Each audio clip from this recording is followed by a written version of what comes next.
আজকে সাব্বির আলম খন্দকার হত্যা মামলার দুইজন সাক্ষীর সাক্ষ্য গ্রহণ হয়েছে, 4 নম্বর এবং 5 নম্বর সাক্ষী। 7 আর 10 এরা চার্জশিটভুক্ত 7 এবং 10 নম্বর সিরিয়ালের সাক্ষী। একজন সাব্বির আলম খন্দকার সাহেবের বোন, আপন বোন, এবং তিনি প্রত্যক্ষদর্শী এই ঘটনার কথা বলছেন, কিন্তু ওনার সাক্ষীর মধ্যে কে, কারা, কিভাবে তাকে গুলি করেছে বা হত্যা করেছে সে কথা উনি বলতে পারেননি। আমরা এই বিষয়ে জাকির খানের নামও বলেন নাই, এই বিষয়ে আমরা জেরা করেছি। মামলার বিষয় অতিরিক্ত কিছু এখানে বলারও বেশি নাই, তবে ওই সাক্ষীগুলো খুব জোরালো কিছু নাই। যেখানে আমরা জাকির খানের পক্ষে, আমি যেহেতু আইনজীবী হিসাবে নিয়োজিত আছি, জাকির খানের বিপক্ষে এখানে এমন কোনো জোরালো বক্তব্য আসে নাই।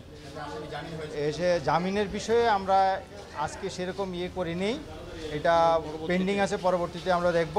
তার অন্য বিষয়গুলো যেমন তাকে নিরাপত্তা বেষ্টনীর মধ্যে নিয়ে আসার বিষয়, জ্যাকেট পরানো, হেলমেট পরা এবং চিকিৎসা বিষয় ইত্যাদি বিষয়ে আমরা আলাদা আলাদা ভিন্ন দরখাস্ত দিয়েছি।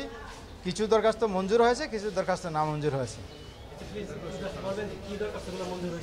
দরখাস্ত হলো চিকিৎসার বিষয়টা, আর হেলমেট পরানো, নিরাপত্তা জ্যাকেট পরানোর এই বিষয়টা নামঞ্জুর হয়েছে, চিকিৎসার বিষয়ে মঞ্জুর হয়েছে। আর যে এখানে কাঠগড়ার মধ্যে যে ডান্ডা বেড়ি পরিয়ে রাখার যে বিষয়টা ছিল, সেটা আমরা আদালতকে নির্দেশনা চেয়েছি, আদালত সেটা শিথিল করে দেওয়ার জন্য এবং খুলে দেওয়ার জন্য আদালতে বলে দিয়েছে।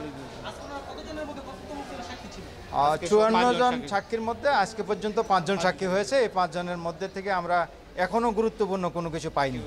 জাকির খানের বিরুদ্ধে কেউ সরাসরি কোনো সাক্ষ্য বলতে পারিনি, এবং আমরা মনে করি হয়তো ইনশাআল্লাহ আমরা খালাস পাবো। আজকে কামরুন নাহার সাক্ষী দিয়েছেন, এটা হলো সাব্বির আলম খন্দকারের বোন। আর রফিক, সে সাব্বির আলম খন্দকারের অফিস বয় এবং সে কি বেসিকের পিয়ন ছিল, সে সাক্ষী দিয়েছে।